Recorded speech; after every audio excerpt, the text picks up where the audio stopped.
The Grand Council chamber of the Galactic Confederation was alive with sound and movement. 200 different alien species sat in rows that went up like stairs. Some had tentacles, some had wings, some looked like nothing humans would recognize. They made all kinds of noises, clicks, whistles, and words that special machines translated. In the center of this noise stood Ambassador Taiho. He was tall and thin with 6 fingers on each hand. His skin had a slight blue tint that showed his people evolved under a different sun than humans knew. Though he felt nervous, his voice stayed strong and clear. "My friends," he began, "we face a grave threat. The silicon-based creatures continue to move through the Orion arm of our galaxy. They have already destroyed 3 colony worlds. Nothing we have tried has stopped them." The room grew quiet. Everyone knew about the silicon creatures. They weren't. Like most life in the galaxy, they didn't need water or oxygen. They lived on heat and radiation. They ate metal and rock, and they showed no interest in talking. Councillor Minji stood up. She represented the Lumerian Alliance, a group of planets known for avoiding conflict. Her skin glowed softly, and the Aicham, 4 thin arms she raised, trembled slightly. "What solution do you offer, Ambassador Taiho?" she asked.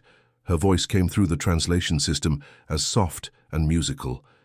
Taiho took a deep breath. What he would say next would cause trouble. He knew this, but he saw no other choice. "I believe we must ask for help from those who understand survival better than we do," he said. "I propose we invite representatives from 2 Category 12 worlds, Earth and Nishka." The silence lasted only a moment. Then chaos broke out. "Impossible. 2.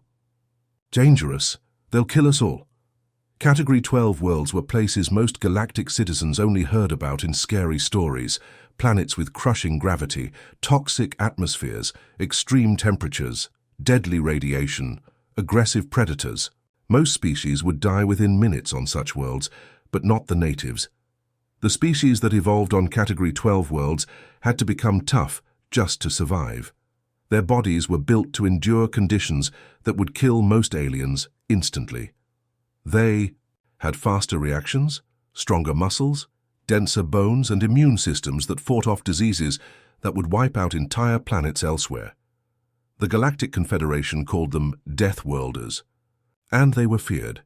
The Vosian delegate stood up, his skin changing from its normal pale green to bright orange, a sign of extreme distress. Vosians came from a gentle world with no predators and perfect weather. The idea of meeting Deathworlders terrified him. "You want to bring them here to our sacred council?" The Vosian's voice squeaked through the translator. "These creatures evolved fighting and killing every day just to stay alive. They'll see us as prey." Other voices joined in agreement. The council chamber filled with frightened shouts. Taiho waited for the noise to settle. He understood their fear. The Confederation had contacted Earth only 30 years ago, and Nishka even more recently. Both planets had shocked the contact teams with their harsh conditions. When the room quieted, enough for him to speak, Taiho raised his hand. "Yes," he said simply, "I want to bring Deathworlders here, because the silicon creatures come from conditions even worse than Earth or Nishka. Our weapons don't work against them. Our ships can't get close to their homeworld. We need the perspective of beings who understand survival in extreme environments." Councillor Bay, one of the oldest members, spoke up. "Ambassador, have you considered the risks? Human history is filled with warfare, and Nishkans are predators by nature." "I have," Taiho nodded. "But consider this. Both humans and Nishkans developed space travel while still dealing with their harsh worlds. They survived, they adapted. That's exactly what we need now." A murmur went through the crowd. Some began to nod slowly. "The vote will proceed in 1 hour," announced the council leader. "We will decide whether to extend invitations to representatives of Earth and Nishka." As the council members filed out to discuss the matter, Taiho stood alone in the center of the room. He hoped he was making the right choice. The Confederation needed help. They needed survivors. And in the whole galaxy, no one survived quite like Deathworlders. 2 weeks after the council vote, the docking bay of the Galactic Confederation's main station filled with officials and security. They all came to see the arrival of the human representative. No one spoke much. They were too nervous. The Earthship was smaller than most Council vessels. It looked sturdy, with thick hull plates and extra shielding. When it finished docking, everyone stepped back. Security officers held their stun batons tightly. The airlock hissed open. Out stepped a human. Many of the watching aliens blinked in surprise. They had expected someone huge and scary. Instead, Jun was average height for a human, which made him shorter than many Council species. He had short black hair, dark eyes, and light brown skin. He wore a simple blue uniform with only small patches, showing his rank and planet. "Welcome to Central Station," said Ambassador Taiho, stepping forward when no one else would. "I am glad you accepted our invitation," Jun smiled. His teeth were flat, not the sharp fangs some had feared. "Thank you for having me. Earth is honored. To help the Confederation." His voice was soft and his manner calm. This confused the watching officials. How could someone from such a terrible world be so normal? Security scanned Jun from a safe distance. Their machines showed the truth that his appearance hid. His bones were dense enough to withstand falls that would shatter most species' skeletons. His muscles, though not bulging, could generate force that could bend metal. His heart pumped enough oxygen-rich blood to let him run for hours. His skin could resist cuts and burns that would kill others. A Deathworlder, disguised as something harmless. 3 hours later, the second ship arrived. This one looked even tougher than the Earth vessel. Its hull had a strange pattern that seemed to absorb light. When the Nishkan representative emerged, several council members stepped back involuntarily. Hyun stood taller than Jun. His body was covered in scales that shifted color slightly as he moved, showing greens and purples and blues. His face was flatter than a human's, with large eyes that had vertical pupils like a cat's. His hands had only 4 fingers, but each ended in a sharp claw. A ridge of spines ran down his back, visible even through his simple grey uniform. "Welcome," said Taiho again, though his voice shook slightly. Hyun made a gesture with his hand that the translation system identified as a sign of respect. "The people of Nishka are pleased to offer assistance," he said. His voice came through the translator as deep and slightly rough. The security scans showed that Hyun's scales were as tough as light armor. His muscles were even stronger than the humans. His eyes could see into spectrums invisible to most species. His biology contained backup systems for major organs. The 2 Deathworlders stood in the docking bay, separated by about 10 steps. Everyone watched with held breath. Would they fight? Would they ignore each other? No one knew what to expect. Jun walked forward first. He stopped at a respectful distance from Hyun. "Earth," he said simply, giving a small bow. Hyun studied the human for a moment. Then he bowed back, a motion that looked strange with his different spine. "Nishka," he replied. The gathered officials could barely breathe. These 2 beings came from worlds that would kill most galactic citizens in minutes. Their species had evolved fighting for survival every day. What would happen now? Jun smiled. The expression looked friendly, not threatening. "I've read about your world," he said to Hyun. "Your gravity is 1.4 times galactic standard. That's impressive. Must make you very strong." Hyun's scaled mouth moved in what the translators identified as amusement. "And your planet has that oxygen atmosphere, highly corrosive to most life, yet you breathe it like nothing." His head tilted. "We have much to discuss, Earth Dweller." "Yes," agreed Jun. "I think we might have more in common than the Council expects." Ambassador Taiho stepped forward, trying to hide his relief that the Deathworlders weren't fighting. "We have prepared rooms for both of you. Tomorrow, the Council will brief you on the Silicon threat." As they walked from the docking bay, officials and staff moved quickly out of their path, but Jun and Hyun seemed not to notice the fear they caused. They walked side by side, already talking about the different atmospheric pressures of their home planets, as if discussing the weather. "They're getting along," whispered one aide to Ambassador Taiho. "Is that good or bad?" Taiho watched the Deathworlders with a mixture of hope and worry. "I'm not sure," he admitted, "but we're about to find out." The morning after their arrival, Ambassador Taiho led Jun and Hyun to a large room deep in the station. The room had thick walls and a high ceiling. Various machines and obstacles filled the space. Along one wall, behind clear, strong glass, sat an observation area where many council members waited. Jun looked around at the room. "This is unnecessary," he said. He didn't sound angry, just confused. Taiho spread his six-fingered hands in a gesture of apology. "They need to understand what you can do. Many of them voted against bringing you here. They fear what they don't know." Jun and Hyun looked at each other. Something passed between them, a shared understanding that Taiho couldn't read. "Very well," Hyun said finally. His scales shifted to a deeper blue color. "Begin your simulation."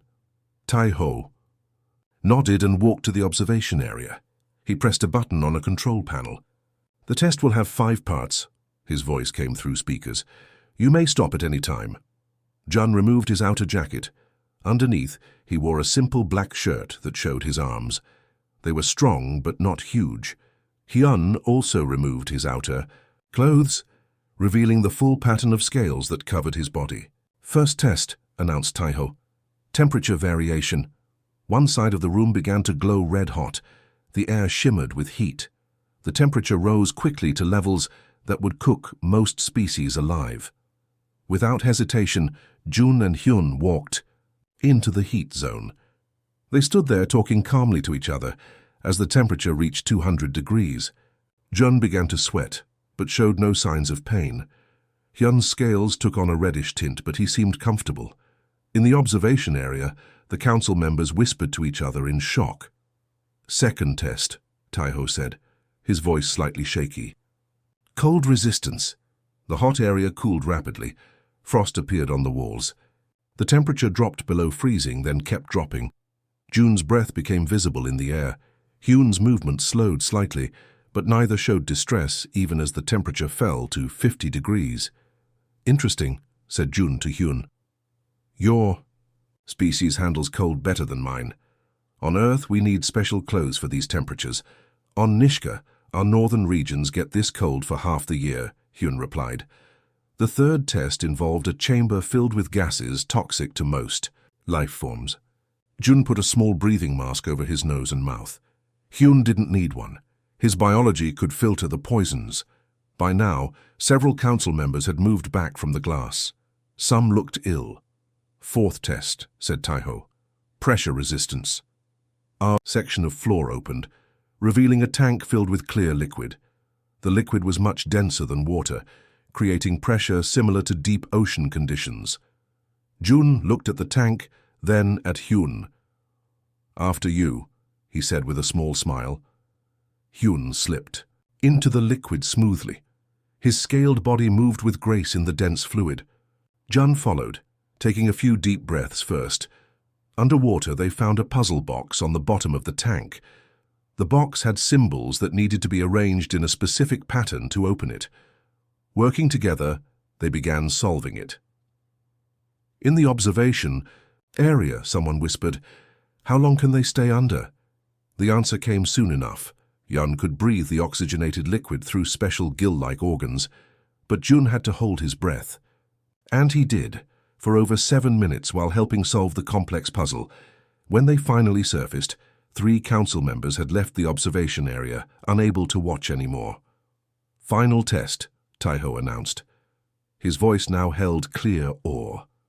"Radiation resistance." A machine in the corner began to hum. Warning lights flashed. A section of the room was being flooded with radiation at levels that would cause immediate sickness and death to most species. Jun stepped back. "This one's yours," he told Hyun. "Humans have limits with radiation." Hyun nodded and walked into the radiation zone. He stayed there for 5 full minutes, even doing simple exercises to prove he was not affected. His scales glowed slightly, in the radiation field, absorbing the energy. When the tests finished, silence filled the observation area. The council members stared at the Deathworlders with new understanding and new fear. Jun and Hyun returned to their original positions, looking hardly tired at all. "Are we done?" Jun asked. "I think they understand now." Ambassador Taiho nodded. slowly. Yes, I believe they do. One council member, a floating gas-filled being named Soan, drifted closer to the glass. How? The translator carried Soan's whispered question. How do you live like this? Jun looked up at the observation gallery. We don't live like this, he said simply. These are survival situations for us too. The difference is, we can survive them. Hyun added, our worlds taught us to be ready for the worst. Always. As they left the training facility, the council members parted to let them pass. No one wanted to get too close. But now their fear had a new quality to it, a dawning realization that these Deathworlders might be exactly what they needed to face the Silicon threat. Tomorrow, Taiho told Jun and Hyun, you will see what we're up against. Good, said Jun, it's time we got to work. The council meeting room felt tense the next day. After seeing what the Deathworlders could do in the testing facility, many representatives sat far back from the central table where Jun and Hyun now stood. Some species that could change color had taken on pale, nervous shades. In the middle of the room floated a large, three-dimensional image. It showed a strange creature, made of what looked like dark crystal. Its body had no clear front or back, just sharp angles and points. It moved by flowing like thick honey, but faster. This is our enemy, said Ambassador Taiho. The Silicon entities first appeared 6 months ago. They attacked 3 outer colony worlds. They eat metal and certain minerals. They don't respond to any communication. They give off extreme heat and some radiation. Jun studied the image closely. He reached out and touched the controls, making the picture bigger. Can you show us their homeworld? Taiho pressed a button. The image changed to show a planet with red-hot surface. Rivers of molten rock flowed across broken black stone. The air looked thick with ash and gases. Ah, said Jun. He glanced at Hyun. This makes sense now. Hyun nodded. His scales shifted to a thoughtful green color. What makes sense? Asked Councillor Minji. She had moved closer than most dared, her glowing skin pulsing with curiosity. Jun touched the controls again, spinning the planet image. The Silicon entities are adapted to extreme heat and pressure, he explained. Similar to conditions found in certain regions of both our worlds. We know their weaknesses, Hyun added. His voice carried confidence that made several council members lean forward despite themselves. On Nishka, we have similar silicon-based predators in our southern deserts. You have these creatures on your planets? Taiho couldn't hide his shock. Not exactly the same, said Jun, but similar. Earth has places, we call them hydrothermal vents, deep in our oceans where silicon-based life forms exist. They live where superheated water meets certain minerals. The pressure and heat would crush and cook most life forms. Our scientists study them wearing special suits, Jun continued. The suits need cooling systems and pressure protection. Without them, humans would die in minutes there. On Nishka, we have the glass desert, Hyun said. A place where silicon-based creatures hunt. They blend with the sand and crystal formations. They can melt rock with their touch. Many Nishkans have died exploring that region. The council representatives listened with growing horror as the 2 Deathworlders casually discussed survival strategies for environments that would kill most galactic species instantly. They talked about temperatures hot enough to melt metal, pressures that would flatten most bodies, and chemical environments that would dissolve flesh. The key is understanding their structure, Jun said, pointing to the image of the creature. See these lines here? That's where the crystal growth happens. They add new material there, like how we grow bones. Yes, agreed Hyun. And these points, here must be sensory organs. They detect vibration and heat changes. Wait, interrupted Jun, what if we disrupt their growth pattern? A sudden change in temperature at the right moment might shatter them. Hyun's eyes widened. Like how the desert hunters crack when the sudden rains come. Exactly. They began drawing on the holographic display, adding notes and diagrams. They talked about chemical reactions, crystal structures and weapons designs, with the easy familiarity of those who had spent lives studying how to survive against deadly threats. We could deliver a payload of water, Jun suggested, supercooled under high pressure targeted at these growth points. Yes, Hyun nodded. The sudden temperature change would cause the crystal structure to fail. Counselor Do-hyun, who had fins that moved with his emotions, fluttered them in distress. "Are you suggesting we use biological weapons?" he asked, his translator making his voice sound thin with worry. Jun looked confused. He glanced at Hyun, then back at the council member. "No, just water. Lots of it, delivered at specific pressure. Points in their crystalline structure." "Simple chemistry," Hyun agreed. His tone suggested this should be obvious. "Simple," echoed Taiho faintly. He looked like someone who had just discovered that a difficult math problem had an easy answer all along. "Water?" asked another council member. "Just water?" "Well, not exactly," Jun clarified. "Water delivered at about -20 degrees, under pressure, directly to growth points. The silicon creatures are used to heat.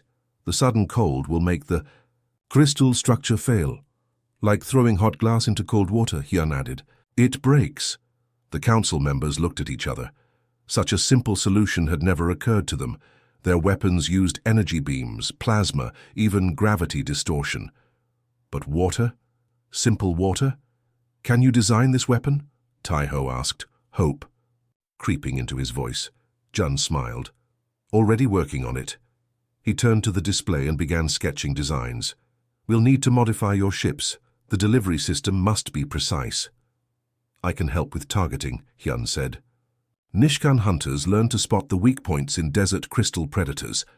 As the Deathworlders worked, the council members watched with new respect and understanding. These beings from harsh worlds knew things the Confederation had never learned. They understood survival at a level that comfortable species could not. "We should have the designs ready by tomorrow," Jun told Taiho. "Then we can test them." "Thank you," said Taiho. For the first time since the crisis began, he felt real hope.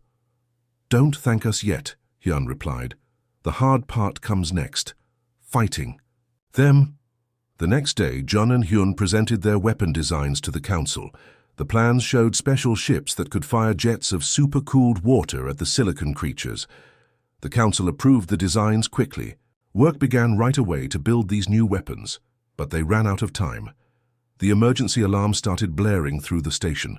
Red lights flashed in every corridor. A voice came over the speakers in multiple languages. "Alert! Station defenses.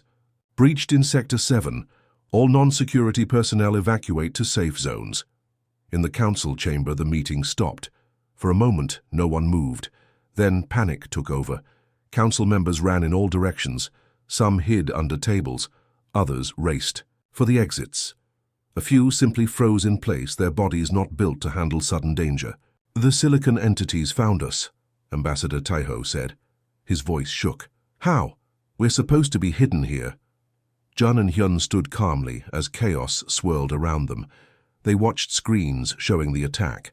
Silicon creatures moved through the outer halls of the station. Where they touched the walls, the metal began to melt. Station security forces fired energy weapons at the creatures. The beams did nothing. The silicon entities absorbed the energy and kept moving. "They're heading for the central power core," Jun noted.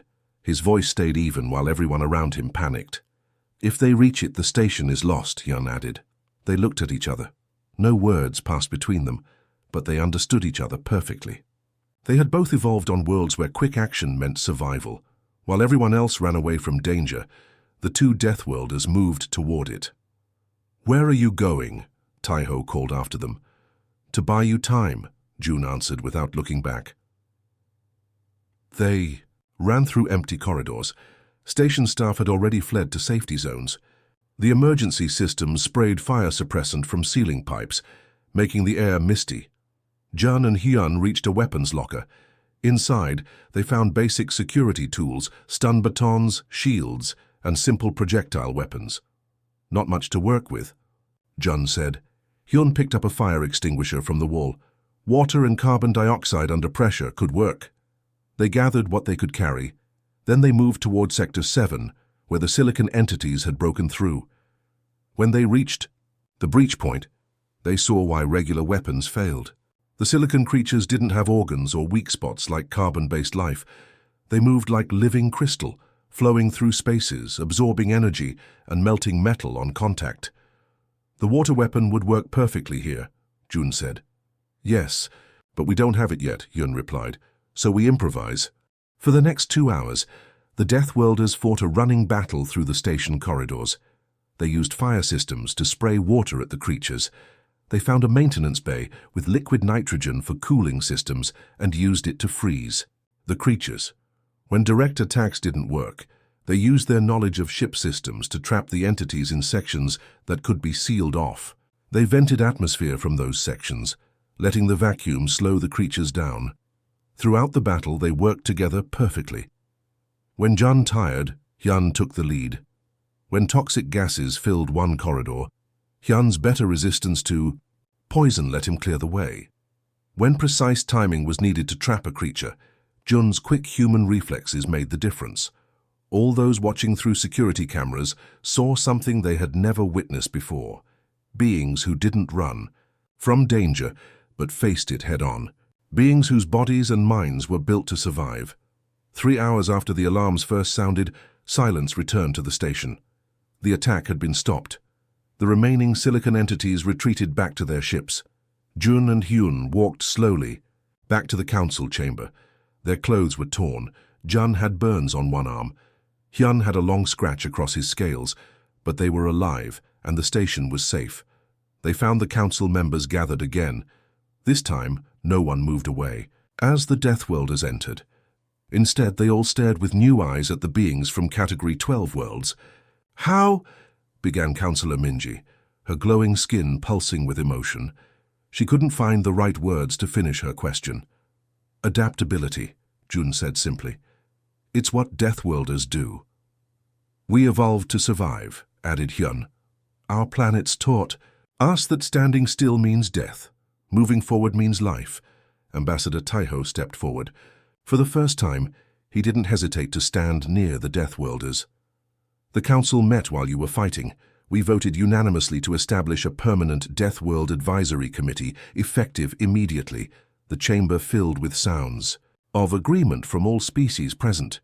"We need your perspective," Taiho continued, "your understanding of survival. The galaxy faces threats we've never prepared for because our comfortable worlds never taught us how." Jun nodded. "Earth will be honored to serve on this committee." "As will Nishka," said Hyun. As the session ended, Jun and Hyun walked through the corridors. Council members and station staff stepped aside to let them pass. But now the whispers that followed them were different, no longer whispers of fear but of respect and awe. Did you see them fight? They knew exactly what to do. They weren't even afraid. 2 Deathworlders had walked into a council meeting and showed what it meant to be survivors. And nothing in galactic politics would ever be the same. The galaxy had learned an important lesson. Sometimes the most dangerous worlds produce the most valuable allies.